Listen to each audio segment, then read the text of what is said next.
Миыңызды сіз үшін жұмыс істеуге қалай үйретуге болады? Алғы сөз. Адамның миы ерекше жүйе. Кез келген күрделі жүйе сияқты, оны оқытуға және реттеуге болады. Оны автоматты әрекеттерге бағдарламалауға, ойлау алгоритмдерін қалыптастыруға, ресурстарды үнемдеуге және тиімдірек жұмыс істеуге үйретуге болады. Бұл мәтін миды бағдарламаланатын машина ретінде қабылдауға болатын негізгі принциптерді және оны күнделікті өмірде өнімді серіктес ететін тәсілдерді қарастырады. Бұл қалай жұмыс істейді? Ойыңызды автоматтандыруды үйреніңіз, сонда ол сіз үшін жұмыс істейді. Бұл сіздің миыңыздың ішінде қосымша күш жұмсамай, мәселелерді шешуге мүмкіндік беретін бағдарламаны жасау сияқты. Миды жаттықтыру. Сіз күнделікті жұмысты автоматты ететін әдеттер мен ойлау алгоритмдерін дамыттысыз. Бұл бағдарламалауға ұқсас, онда сіз кодты бір рет орнатасыз, содан кейін ол өздігінен орындалады. Интуитивті ойлау.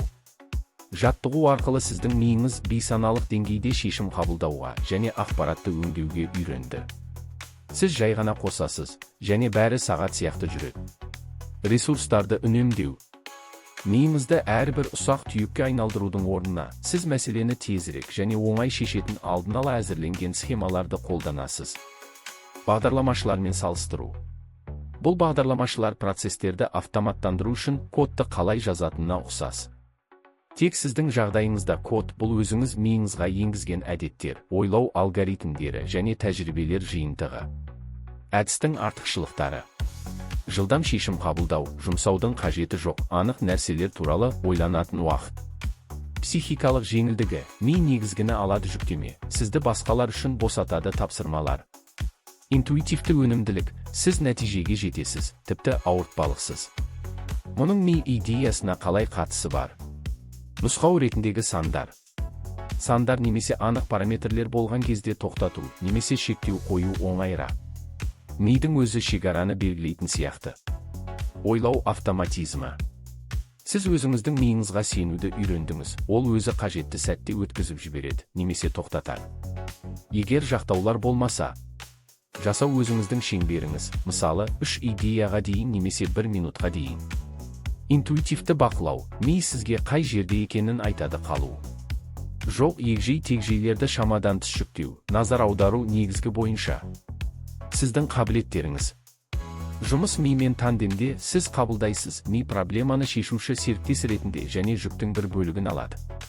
Басқару есте сақтау және шоғырлану, ештеңе ұмытыңыз және қажетсіз нәрселерді жасамаңыз.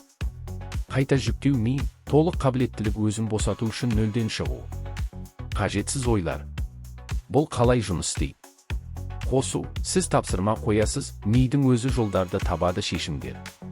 Өшіру, тапсырмаларды орындағаннан кейін ми қуатсызданады процестер, оларға демалуға уақыт береді. Артықшылықтары. Сақтау энергия. Тұрақтылық стресске. Тиімділік. Неліктен ми мен компьютер ұқсас? Деректерді өңдеу. Ми кіріс ақпаратты қабылдайды және оны процессор сияқты өңдейді. Жады. Компьютер сияқты қысқа мерзімді және ұзақ мерзімді жады бар, операциялық және сақтау. Бағдарламалар мен алгоритмдер. Миді әдеттер мен алгоритмдер арқылы кодтауға болады. Мидің ерекшелігі неде? Антенналар және жиіліктер. Миді баптауға болады әртүрлі күйлер үшін, шоғырлану, шығармашылық, қабылдау. Икемділік және бейімделу. Ми өз үлгілерін өзгертеді жұмыс. Түйсік және эмоциялар, шешімдер тек қана емес логикалық, сонымен бірге сенсорлы. Миді қалай реттеуге болады? Ендік ойлау, жиынды қарастыру опциялары. Тереңдігі ойлау, бір нәрсеге назар аудару тапсырма. Тренинг және баптау, ми икемді жүйе, ол сіздің ережелеріңізге сәйкес жұмыс істейді. Кейінгі сөз. Ми мен компьютер көп жағынан ұқсас, бірақ ми бейімделгіштігі, икемділігі және түйсігі арқасында жан-жақты болып қала береді. Оны теңшелетін жүйе ретінде қарастыру, жаңа дағдыларды дамытуға, ойдың анықтығын сақтауға, аз шаршауға және стресске төзімді болуға мүмкіндік береді.